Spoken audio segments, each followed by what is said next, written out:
Bonjour à tous et bienvenue dans un nouvel épisode Les prospects par position. Et oui, encore aujourd'hui, on va présenter 5 prospects. Et aujourd'hui, on va parler d'un poste qu'on n'avait encore pas présenté. Et oui, c'est les wide receivers. Là, vraiment, c'est un poste que tout le monde attend parce que il y a beaucoup de choses à dire. Il y a des joueurs talentueux. On a plein de choses à dire. Et aujourd'hui, qui c'est que j'accueille avec moi? C'est Kevin de la team The Trick Play. Comment tu vas, Kevin? Salut Joe, salut tout le monde. Kevin, on a déjà passé les 50 joueurs en présentation, c'est incroyable, Ouais, c'est assez dingue. Toi, Ryan, Eval, voilà, vous avez fait un boulot de fou pour venir encore une fois cette année. Donc merci à vous les gars. Donc on merci à rentre tout de toi. suite dans le vif du sujet, on va pas perdre de temps. On va parler tout de suite, on va vous présenter les wide receivers. Alors il n'y a pas de grande surprise sur les noms, mais ça permet aussi d'avoir quand même un épisode complet sur une partie des wide receivers. Il y en a même un peu plus 5, je crois qu'il y en a 6 sur les wide receivers et on aura sur l'épisode d'après, on aura 4 tight ends, voilà, ou 5, je sais pas exactement. On verra exactement comment on vous présente ça, mais on y va, on rentre tout de suite dans le vif du sujet avec Carnell Tate, le wide receiver d'Ohio State. Voilà, on rentre tout de suite, voilà, on met le pied, on met les couverts, on met la table, on s'assoit et là on écoute, on regarde. Là, voilà, projection Ohio State. Voilà, il y en a plein qui disent ouais, pas wide receiver 1 et tout, mais bon, à Ohio State, quand tu sors de Ohio State, t'es wide receiver 1 quoi qu'il arrive derrière après. Bref, Kevin, je te laisse présenter Carnell Tate parce que voilà, là, il y a quand même, bon, allez, on va dire un petit crack quoi, un petit crackito. Ouais, on se dit que c'est pas le receveur 1 d'Ohio State, mais parce qu'il y a Jeremiah Smith devant, qui sera, je pense, un des picks top 3 l'année prochaine assuré, si ce n'est carrément le first overall, tellement c'est un alien. Donc il faut quand même ce calibre de joueur pour que Carnell Tate ne soit pas receveur numéro 1 à Ohio State. Et on sait que depuis une dizaine d'années, Ohio State avec LSU, c'est un peu des vraies usines à receveurs de haut niveau. Donc clairement, là, les stats, je pense, ne parlent pas forcément pour lui, notamment parce que il y avait Jeremiah Smith qui était là, il y avait aussi Brandon Ennis, qui est le receveur numéro 3, qui prenait aussi de la production. Ils avaient deux bons tight ends entre Kragmarek et Max Clair. Donc mine de rien, parmi tout ça, il arrive à faire 51 réceptions, 875 yards, 9 TD comme tu l'as à l'écran. Donc c'est pas rien, c'est un mec qui a de la polyvalence, il joue aussi bien à l'extérieur qu'il peut aussi bien jouer à l'intérieur. Il fait 6-2, il est bon au point d'attaque, il a la vitesse. Alors je crois que c'est lui qui avait eu un problème entre guillemets au combine, qui avait eu 2 temps au 40 dash qui était très très surprenant, où en fait ça matchait pas ce que tout le monde avait au chrono manuel par rapport à son chrono numérique, enfin laser. Donc je pense que de toute façon quand tu regardes les tapes de Carnell Tate, il y a de la vitesse. Il a pas la vitesse sur le terrain qu'il avait, la vitesse chronométrée, là où il y aurait potentiellement le problème. Donc non, c'est un mec hyper complet. Ensuite, par rapport aux 2 gars dont on va parler après, pour moi, c'est vraiment en fonction de ta préférence. Je vais pas dire que c'est du 1A, 1B, 1C, mais un peu quand même. Je pense que c'est la première année où on n'en a pas forcément un qui se démarque en tant que top 1 et où on a 3 gars comme ça qui sont, plus ou moins à égalité pour la première place, et ça va dépendre de ton schéma offensif, ça va dépendre du feeling que tu as eu avec lui pendant les interviews, ça va être potentiellement le background d'un coach qui l'a eu avant en collège, ou d'un coach de position, ou tu as une connaissance d'un coach dans une de leurs facs ou quoi que ce soit. Donc voilà, moi je sais que sur la draft, la mock draft TTP, je l'avais pris chez les Saints, et je crois que c'était le premier receveur qui était sorti du board, parce que pour les Saints en 8, c'est ce qui me semblait le plus logique. Mais voilà, c'est un mec hyper complet. En vrai, c'est sur les 3 premiers, à part Michael Lemon dont on va parler, qui a plus de spécificité, mais c'est très très complet. C'est très très complet, c'est rapide, c'est fort au point d'attaque, c'est bon sur le release, c'est polyvalent, c'est bon sur les cuts. C'est ce que tu cherches, c'est ce que tu cherches. Je suis pas sûr que ce soit forcément tout de suite un receveur numéro 1, mais Mais à la JSN quoi, laisser grandir tranquillement dans une c'est room ça. Et en fait, et il a tellement pour l'instant, il a un plancher qui est tellement haut pour l'instant que tu peux lui laisser le temps. Ça veut dire que tu peux le mettre. Alors, tu peux le mettre sur le terrain day one, ça, il n'y a pas de problème. Mais justement, ça va lui permettre. C'est pas comme un QB où il vaut mieux qu'il apprenne sur le banc. Un receveur, tu as déjà beaucoup plus de place de receveur sur un terrain que de QB. Mais il va être sur le terrain day one, il n'y a pas de souci. Et il va faire que progresser. Il va faire que progresser. C'est un excellent joueur. Non, mais c'est sûr. Moi, même, tu vois, il vient à tomber en neuf à Kansas City, ça serait une aubaine, hein, de l'avoir, chez nous, même si, voilà, tout le monde nous dit que c'est pas une priorité, essentielle à Kansas City, mais si on en aura besoin, parce qu'avec, avec Rashee Rice et tout ça, on sait pas Ouais, je pense pas qu'on le c'est ça. re-signe derrière, qu'on lui donne un contrat, donc il nous faudra un wide receiver 1 et lui, voilà, moi, s'il tombe en neuf, tu me dis aujourd'hui, il faut prendre Ruben Bain ou lui, voilà, tu prends celui que tu veux, hein. Moi, ça m'ira très bien, quoi, donc voilà, non, non, mais pour la petite aparté, soit pas en défense, soit pas en attaque, mais si les deux sont dispo, bah là, tu n'as pas le choix, tu prends celui que tu préfères sur ton board et C'est ça. voilà. Et donner une arme en plus à Mahomes, c'est pas ridicule non plus. Donc voilà, Mm. bref. Mais voilà, Cardinal Ted pour moi ne sort pas du. Voilà, il sort pas du top 10 à la draft qui sera pris, je pense, Non, dans le je pense top pas. 10. Il y a Ouais. beaucoup d'équipes qui ont besoin de receveurs aussi. Alors, pas spécialement tout de suite, mais tout le monde, un receveur comme ça, en fait, tu peux pas passer à côté, quoi. Si dans ton Et- board, il te manque pas telle ou telle position, par exemple, ouais. les Commanders où le signe prioritaire, c'est le cornerback, on est d'accord qu'il leur manque un vrai corner, mais à part eux, sinon toutes les autres équipes, les Browns peuvent aller dessus, les Giants peuvent aller dessus. Voilà, il y a tellement d'équipes et ça me paraît très logique, quoi. Et ce joueur-là, il va être pris largement, assez rapidement, je pense, à la draft, quoi. Ouais. Et surtout, ce qu'il faut penser, c'est qu'on voit ça tous les ans. Et visiblement, de ce que je crois que je sais plus si c'est Jeremiah ou Schefter qui en parlait, je me demande si c'est pas chez Pat McAfee, qui disait que c'était très très probable qu'il y ait un rush sur les receveurs si jamais ça tombe assez tôt. On sait qu'il y a ça souvent, hein, quand tu as un rush sur une position, tu as des équipes qui voulaient un joueur et puis qui voient qu'il y en a un, deux qui tombent avant leur poste et qui se disent bah tiens, il faut qu'on rush dessus, et tu as deux, trois équipes qui le font, et tu as toujours sur ces positions-là, tu vas avoir deux voire trois joueurs que personne ne voyait au premier tour, mais qui vont être pris au premier tour parce qu'il y a un rush. Mais tu vois, un Carnell Tate, même si pour moi un Jordan Tyson est pris avant lui, pour moi Tate il va suivre tellement plus vite après que pour moi le top 3 ne sort pas du top 12, top 15, le Ouais, je top 3 des pense receveurs. aussi. Je pense Tu vois, aussi. il y Moi, a, il y a un seul exemple, on va peut-être le faire après, mais c'est Jordan Tyson parce que il y a quand même des injury concerns, mais sinon, enfin, au niveau du floor, du ceiling, et de tout ce que tu veux, du plancher, du plafond, tu peux qualifier ça comme tu veux, il n'y a aucun des trois qui sort du top 15. ah bah, c'est sûr. Et puis même les Jets, hein, aujourd'hui, les Jets 102, ils vont chercher un Carnell Tate avec Garrett Wilson, Brissy Hall, Carnell Tate. Ben voilà, l'attaque, ça aurait de la gueule, quoi. On va pas se mentir, hein, donc voilà.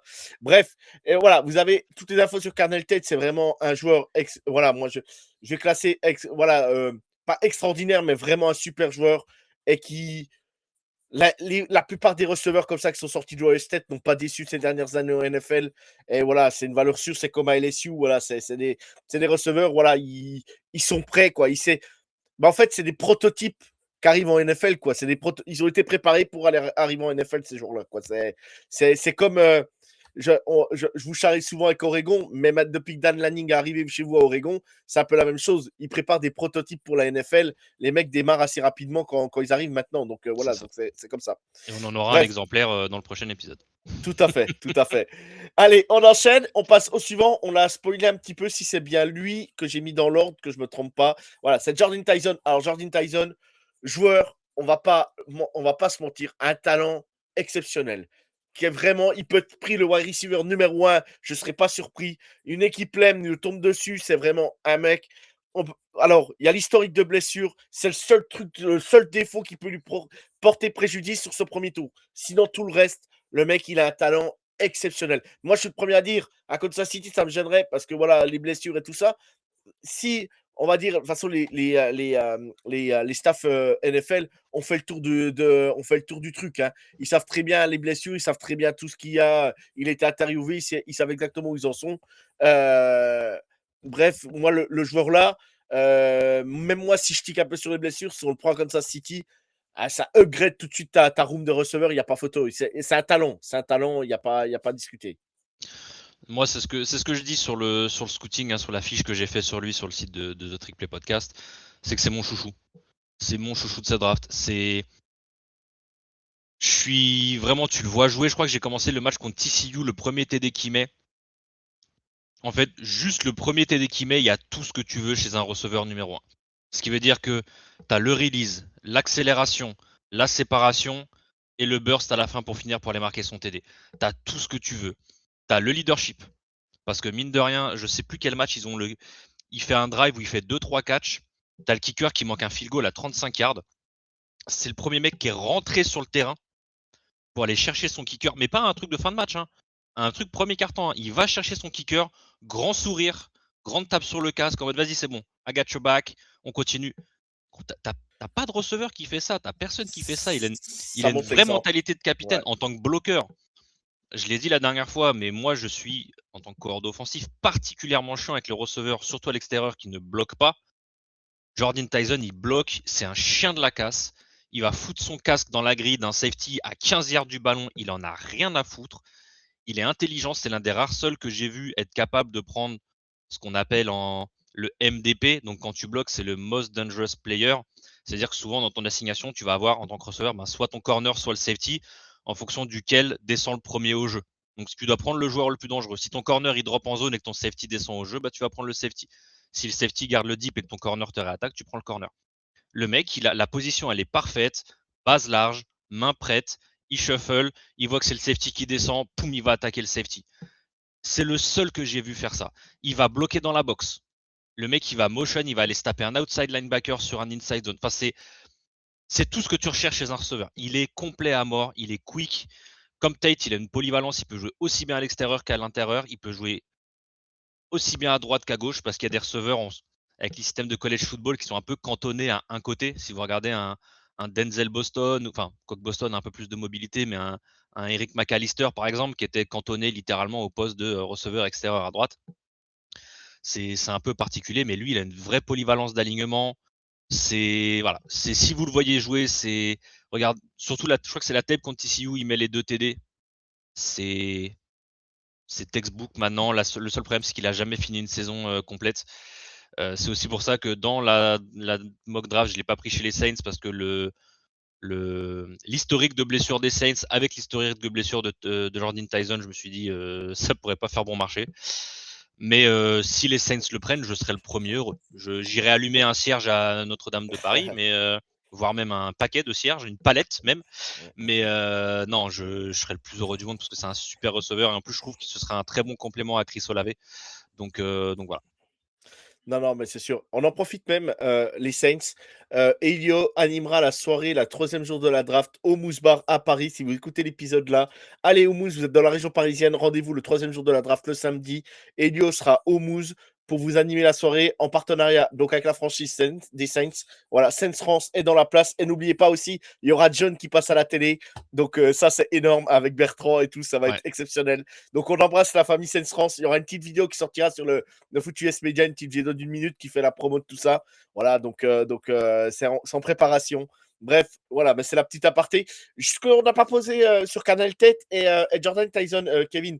Extérieur complet, je sais quoi là, on prend des termes, voilà, polyvalent. Les deux peuvent jouer où ils veulent, quoi. Il n'y a pas de problème. Je pense que Carnell Tate est plus à même à jouer à l'extérieur que Tyson. Je pense que Tyson est amené à jouer peut-être un peu plus dans le slot, mais les deux sont capables de faire les deux.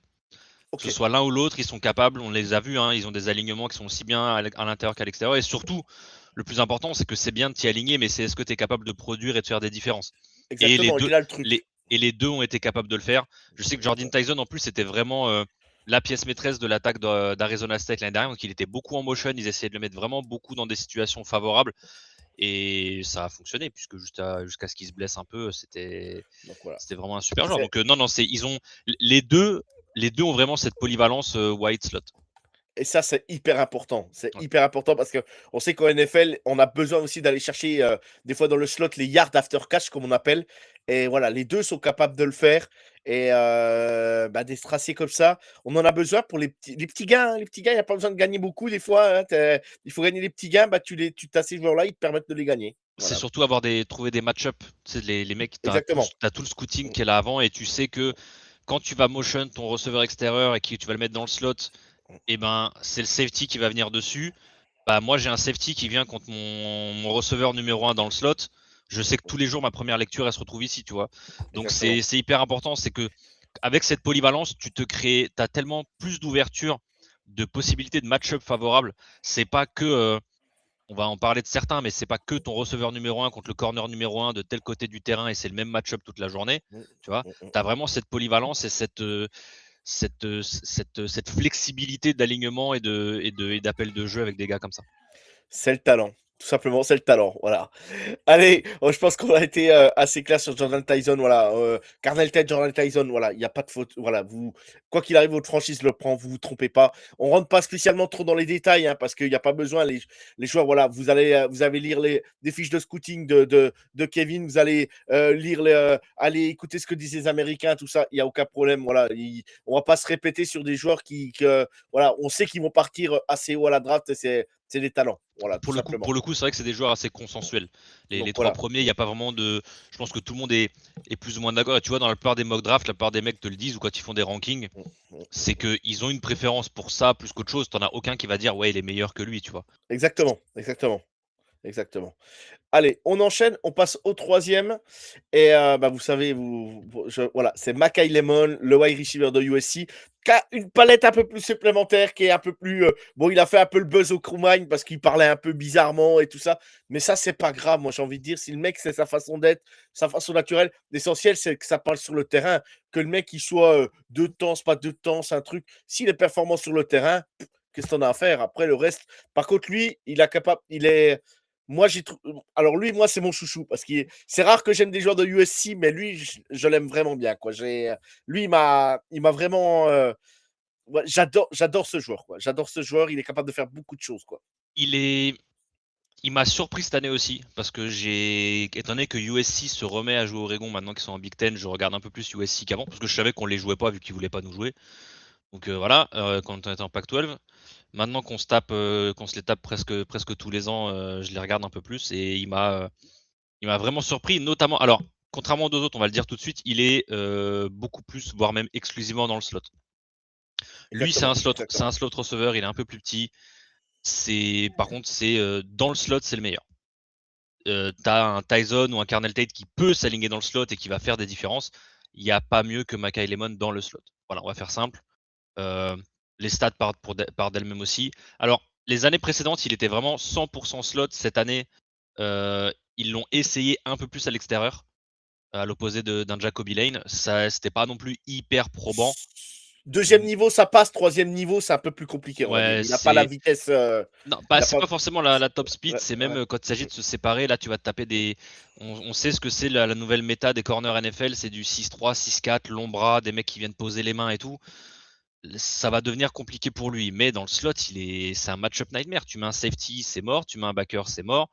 Même un nickel, t'as intérêt à ce que tu aies un top nickel parce que sinon c'est compliqué. On voit contre Oregon, il a plus ou moins été shut down, mais le problème c'est que derrière, tu ouvres des portes pour tout le reste. Il met quand même 2 TD quand il a des match-up intéressants. Donc tu peux. Dès que ton adversaire te laisse un match-up avec lui, tu sais que ça va faire la différence. Il est surtout très fort au point d'attaque. Moi, il m'a énormément surpris où je trouve qu'il a alors ce qu'on appelle un catch radius. Et encore une fois, je crois qu'on n'était pas d'accord avec Val la dernière fois sur ce qu'est un catch radius.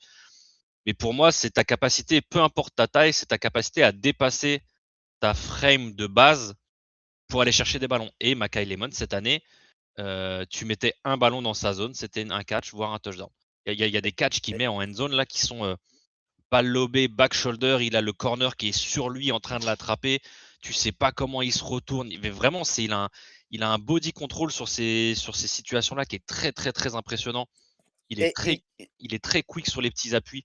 Donc tout ce qui va être quick out, flat, les petits tracés, les tracés whip, tout ça, c'est dévastateur pour lui. Et puis il a la capacité aussi d'aller chercher des tracés plus longs. C'est pas parce qu'on dit un slot que c'est que des petits tracés à l'intérieur.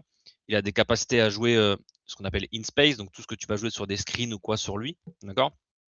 Il a joué returner aussi. C'est l'un des seuls receveurs de cette classe à être un vrai returner, donc à avoir cette vraie capacité de returner aussi. Donc faut pas l'oublier. Après, il a aussi des petits points pour lui, c'est que il est vif en sortie de presse, ce qui est pas ce que tu dis sur les slots, c'est souvent un peu problématique. Il utilise bien ses bras sur le release, il utilise bien ses bras pour la séparation. Il a des mains qui sont sûres, on en a parlé. Et au niveau du bloc, tu vois, je parlais d'un Jordan Tyson, j'ai pas forcément parlé pour Carnell Tate, mais Makai Lemon, c'est pas le meilleur bloqueur de la QV, mais c'est ce qu'on appelle un willing blocker. Ce qui veut dire que c'est le mec qui va aller à la bagarre, il va aller chercher le bloc. bah, il va se faire battre, oui, parce que voilà, il n'a pas forcément la technique ou le gap pour le faire, mais il va aller à la castagne. Et ça, tu le cherches aussi, surtout dans le slot.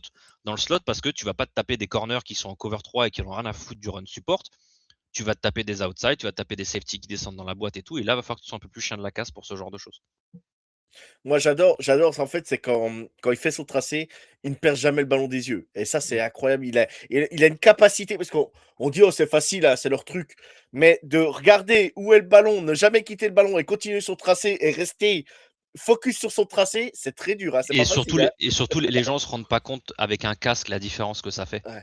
Vous vous rendez pas Oui, compte, si jamais vous avez jamais mis un casque sur la tête, vous vous rendez pas compte même avec des casques de receveur, des face masks qui sont très ouverts et tout, la réduction du champ de vision, elle ouais, est non, quand même mais assez importante. non. Donc, Et moi, c'est ce qui m'a surpris chez ce receveur-là, c'est vraiment sa capacité à ne jamais quitter le ballon et à continuer son tracé.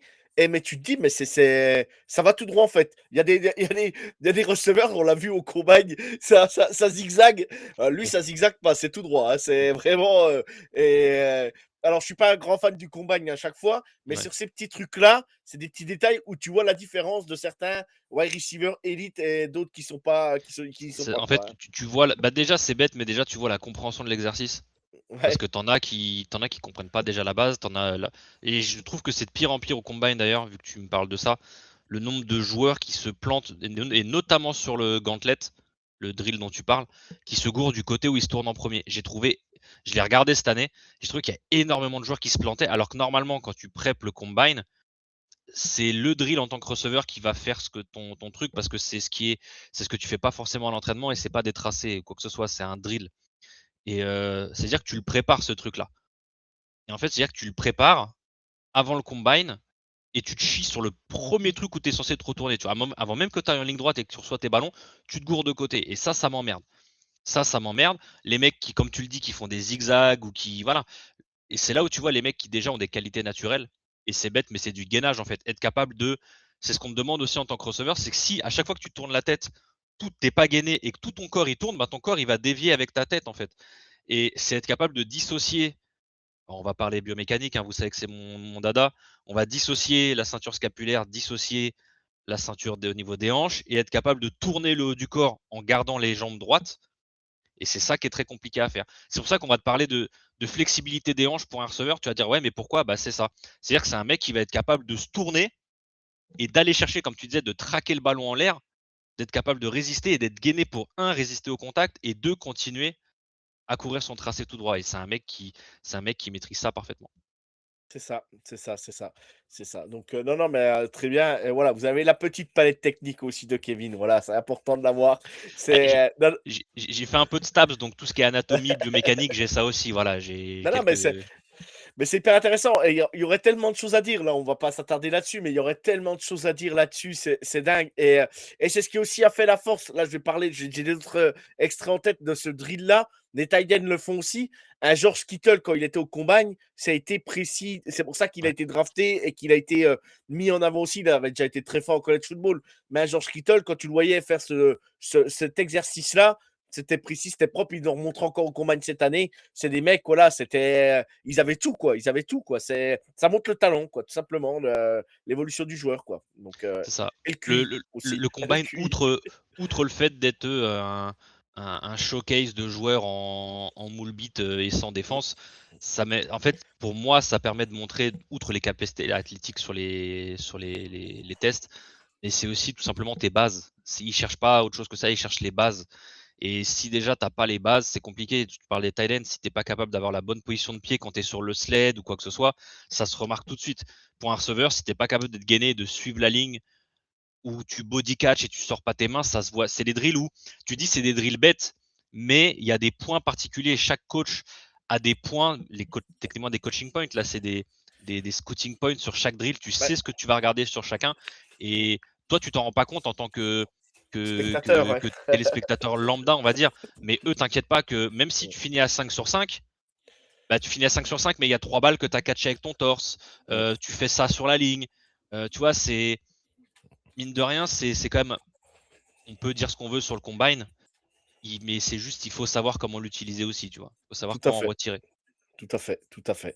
Donc voilà, on a parlé de Mackay Lemon, donc on va présenter le suivant. Donc le suivant, aujourd'hui, on va vous présenter un petit receveur, vraiment, speed rusher. Voilà, on peut l'appeler comme ça, c'est Casey Concepcion.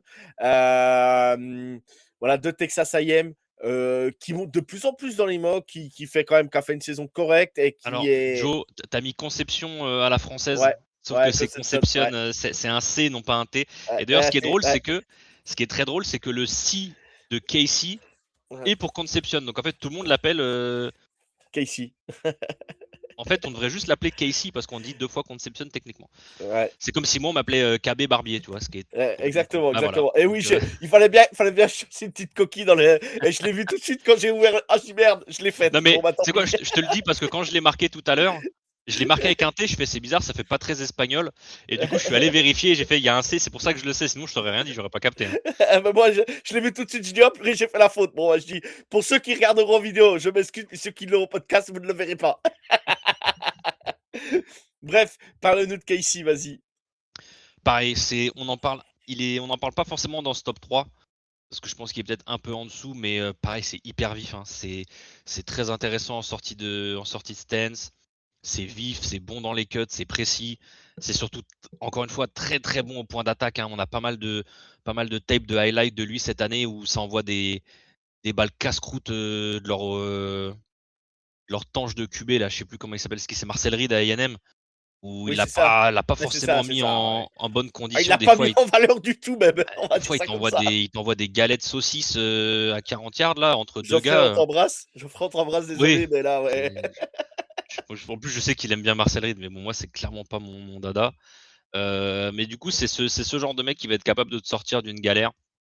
Il travaille bien avec son QB en sortie de quand son QB scramble, surtout qu'avec Marcel Reed il l'a eu assez souvent. C'est un gars que j'aime bien. C'est un gars que j'aime bien, qui est très intéressant, qui est rapide, qui est surtout propre en fait. C'est bête, mais c'est propre techniquement. C'est propre techniquement, ça a des très bonnes mains. Il a une bonne verticalité, donc quand il s'agit d'aller chercher une balle 50-50, bah, il est capable. Je vais juste vérifier un truc parce que j'ai un doute sur sa taille en fait. Je vérifie juste ça tout de suite. Conception, il est où? Il fait 6-0, tu vois. Et pour moi, tu vois, quand on J'allais dire, on parlait le du croyait catch petit, radius, mais il est pas si petit que ça, hein. oui, mais il est pas si grand que ça. Et quand tu le Mmh, vois jouer, quand tu le vois attaquer le ballon, il fait plus grand parce qu'il est capable d'aller chercher des balles que des mecs à 6-0 en général ne vont pas chercher, tu vois. Donc non, non, il est très très intéressant. Moi, je pense que c'est une très bonne addition. Pour moi, ça part. Tu vois, je t'ai dit, je pense que le top 3, là, le podium ne sort pas du top 15. Notamment si ça part plus tôt que prévu, il y a moyen que Casey Conception, pour moi, il sort pas du top 20-25. Et il y a même moyen que, tu vois, avec les problèmes de blessure de Tyson, ça peut refroidir quelques-uns. Le fait que Mackay Lemon soit dans le slot presque exclusivement, tu as une ou deux équipes qui vont se dire bah c'est pas forcément ce qu'on recherche. Bah tu as un Casey Conception qui peut monter plus haut que prévu aussi. Donc à voir, à voir. Moi je sais que j'aime bien ce qu'il produit et, et c'est vachement intéressant. ouais, mmh. Et encore une fois, il va apporter beaucoup. Pareil que comme je disais tout à l'heure, je suis pas forcément sûr que ce soit un receveur numéro 1 tout de suite. Mais plug and play, il joue day one en fait.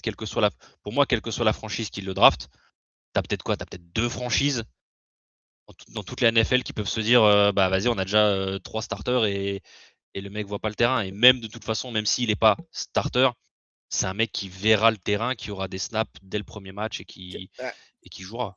On le connaît, Guigui, qui l'a drafté chez les Steelers dans plusieurs mock drafts et tout ça qu'on a fait ensemble. Casey Concepcion avec comment il s'appelle, l'ancien receveur d'Ole Miss là, qui a signé là-bas, DK Metcalf, ça ferait la room de receveurs chez les Steelers ne serait pas dégueulasse, quoi, hein, ça serait Et pas puis mal, ils quoi, ont hein. ah Et non, ils en ont un autre. Et ils ils ont ont, trade Pickens chez les oui, oui, Cowboys, oui, c'est oui. ça? Ils Oui, ont OK. chez les Cowboys l'année dernière, oui, Oui, oui. OK. Mais voilà, ça pourra rajouter une autre cible, Oui, oui. et Et il l'a plus haut que nous. Moi, il l'a plus haut que moi, Guigui. Mais moi, mmh. je me dis, c'est en 29 à Kansas City, si tous les receveurs sont partis et qu'on a drafté, je dis un edge en premier ou un corner, bah tu vois, tu me dis en 29, on va le chercher. Je suis content, quoi, hein. Je suis content d'aller le chercher, hein. Je suis content, hein. Donc, mais il a quand même, par rapport aux trois premiers qu'on a présentés, oui, Par contre, voilà, l'avantage de ces 4 joueurs qu'on présente tout de suite, c'est que Day One, ils peuvent jouer. Ça, par contre, c'est l'avantage, quoi. Et surtout, mine de rien, on disait que les autres, ils ont tous une vitesse. Alors après, c'est la vitesse du combine. Hein.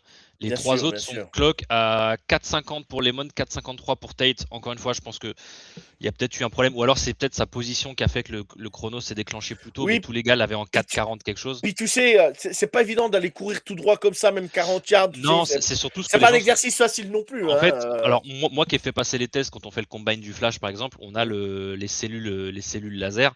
Ouais. Et en fait, toi techniquement, si tu as le chrono à la main, tu es censé le décrocher dès le premier mouvement. Et le problème, c'est que souvent les gars se laissent tomber vers l'avant pour commencer à avoir leur momentum.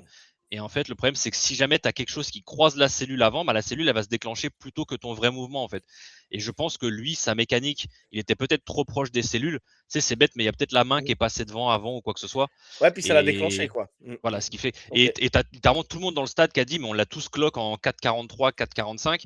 Il fait presque un dixième de moins sur les deux passages d'ailleurs, parce qu'il fait la même truc sur les deux passages. Donc bon, on peut penser qu'il y a une erreur. Tyson est en 4,55 par exemple, tu vois. C'est un peu plus lent et c'est pas forcément ce qu'on attend. Mais il est très quick et les monos aussi, donc ça compense. Conception, il est en 4,46. Il est en 4,46, c'est le premier du top 4 entre guillemets qui est sous les 4,5 Et officiellement. Donc il a peut-être une force que n'ont pas les autres, c'est ses yards after catch, quoi. Il est quand même assez. Je sais pas, tu me dis alors si je me trompe, là, t'hésites pas, hein, mais alors moi, oui, ça m'a marqué, quoi. Ça m'a un peu marqué quand même. oui, je pense que Mackay Lemon a une capacité aussi, mais peut-être un peu moins. D'ailleurs, ah non, je me suis peut-être trompé parce que j'ai un doute sur le fait que Conception ait fait returner aussi.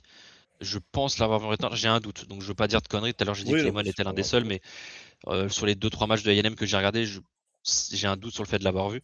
Mais oui, il a cette capacité que d'autres n'ont pas, en sachant que en dehors du top 4, ensuite c'est presque que des X. Donc c'est des gars qui font 6-4 et qui sont clairement pas des returners et clairement pas des menaces yard after catch ou sur de la screen ou quoi que ce soit. Donc non, il a cette capacité. Moi je sais que je l'aime bien quand il le trouve sur du quick game, sur de la screen, sur du jailbreak, sur du quick hitch. Après, il est vraiment capable d'aller faire une différence. Il Ah, est capable de casser le plaquage, il est capable de juker quelqu'un, il est capable bah, ensuite de prendre à sa son- vitesse et tout. il casse le premier plaquage, la plupart du temps, c'est home run derrière, hein.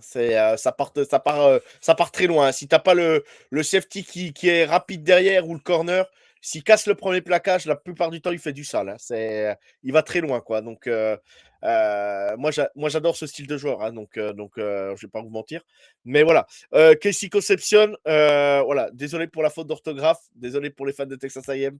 Voilà. Mais c'est un joueur qui il peut sortir au milieu de deuxième tour, milieu de premier tour, je veux dire, Ouais. fin de premier. Moi, ça m'étonnerait qu'il passe le premier tour, à mon avis, hein. Mais ça peut Pour arriver quand même, moi, hein. je suis Ça d'accord, je dépend. suis d'accord avec toi. Je pense que c'est sa range, mais de toute façon, le max, je pense qu'il sort pas du top. Et je vais voir très large. Hein. Il sort pas du top 40. Voire même du top Ouais, 35, tu vois, ce qui veut dire que même s'il n'est pas prêt au premier tour, je pense que c'est l'un des 5 premiers noms qui sortent vendredi exactement. soir. Exactement. Ouais, je pense le vendredi, c'est l'un des premiers qui sort. Ouais. C'est peut-être le premier en C'est ça. 33 ou un truc comme Ouais. ça, hein. Bien sûr, bien sûr. Ok, très bien, très bien. Voilà, donc vous avez les stats, vous avez Casey Concepcion de Texas A&M. On parle du prochain, et le prochain, c'est Chris Brazel. Tu m'as fait une autre erreur parce qu'il y a 2 Z. Oh purée, il y a 2 Z à Chris il, y a, Brazel, ah bah il, y a, tu il, y vois. a, il y a 2 Z, 2 L. Ça va. J'ai mis les 2 ailes et bah, bref, voilà. Allez, une de plus. On arrive à la fin des épisodes, à la fin de la session, C'est hein. toute la fatigue qui s'accumule, c'est Voilà, normal, t'inquiète pas, Joe. voilà. Je suis désolé, désolé, désolé, désolé. Voilà. Encore une coquille, mais bon, hein, vous n'êtes pas à ça près, hein. De toute façon, vous me connaissez. Bon, on va essayer d'être un peu plus professionnel les prochaines fois. Je suis désolé. Voilà, Chris Brazel, wide receiver de Tennessee. Lui, il y a du stat, il y a de la stat, il y a des yards. Il a marqué des TD.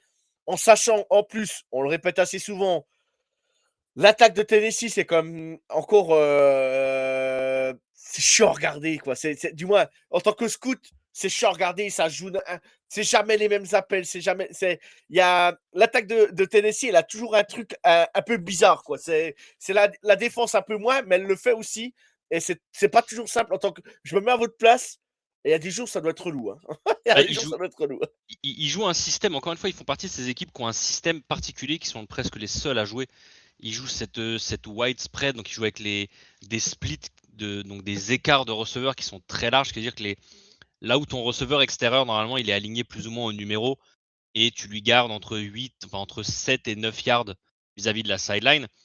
À Tennessee, c'est l'inverse. Enfin, c'est pas l'inverse, mais ils sont à 2-3 yards de la sideline. Les slots sont encore plus loin aussi. Et le but, c'est vraiment d'étirer horizontalement la défense. Ça leur ouvre d'ailleurs pas mal de. On a vu avec Dylan Thompson l'année dernière en running et leur power game, ils s'ouvraient pas mal de running lane et ils avaient un bon run game avec. Ils jouaient beaucoup de power, de counter et tout. Et moi, je sais que j'aimais bien voir ça parce qu'ils le jouaient très bien avec leur garde leur O-line en général qui décrochait. Là, avec Chris Brazel, là, on va changer un peu de dimension. On va changer de dimension dans 2 catégories. Pourquoi? Parce que on arrive sur du receveur, ce qu'on appelle du X. C'est-à-dire là, c'est du grand receveur, du receveur qui est aligné côté faible, donc souvent face au corner numéro 1.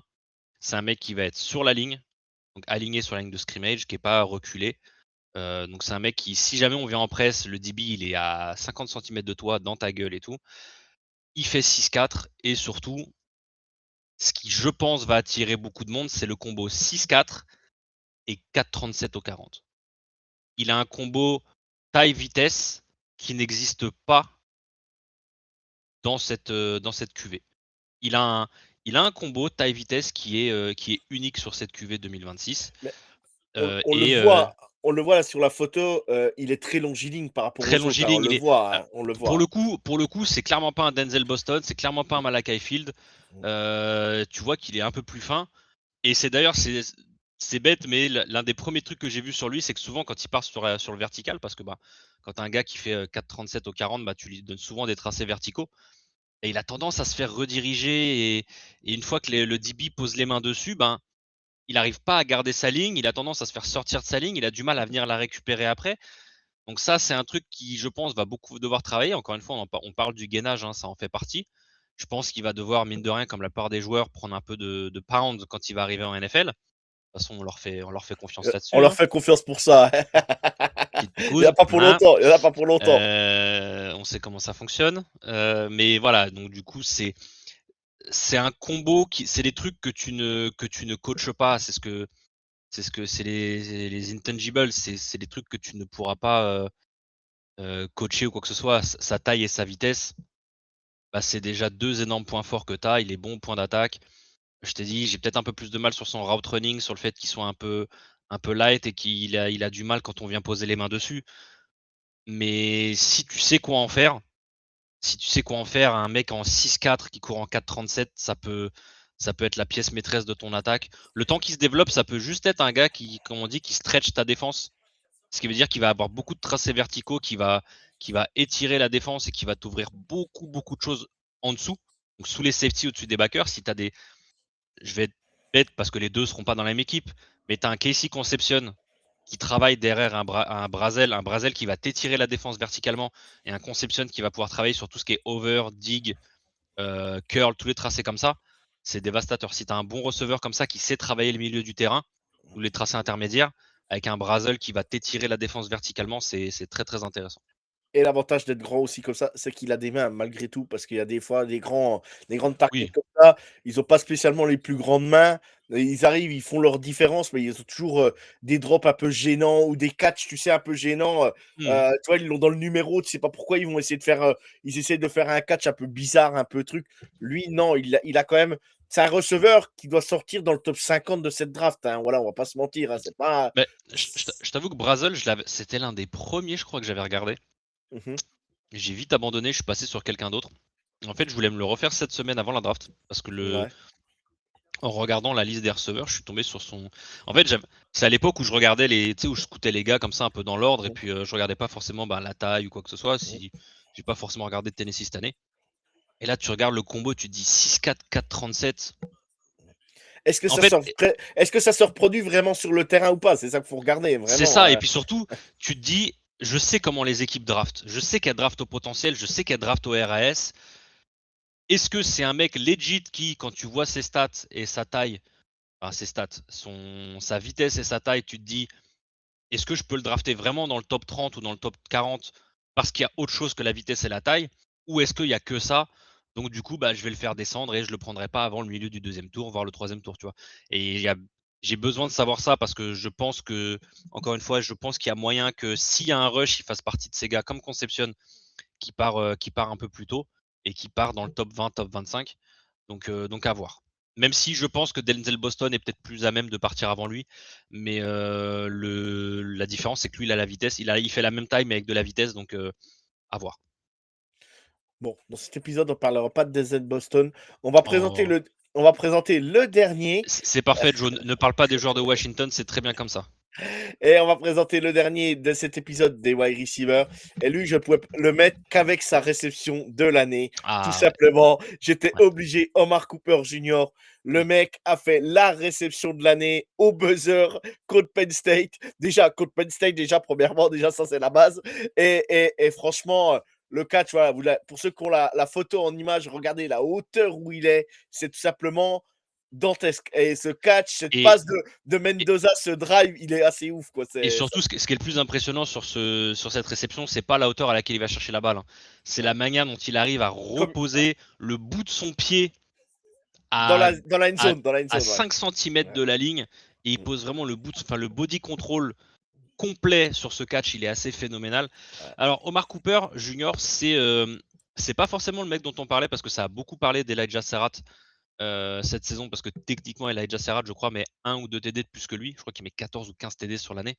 On l'avait Euh, mis, mais du coup, on le présente pas. Il est déjà Sarat, voilà. voilà, pour Parce des autres que raisons, voilà. bah, moi, je vais te le Ouais. dire tout de suite pourquoi je t'ai demandé de l'enlever parce qu'il m'a énormément déçu.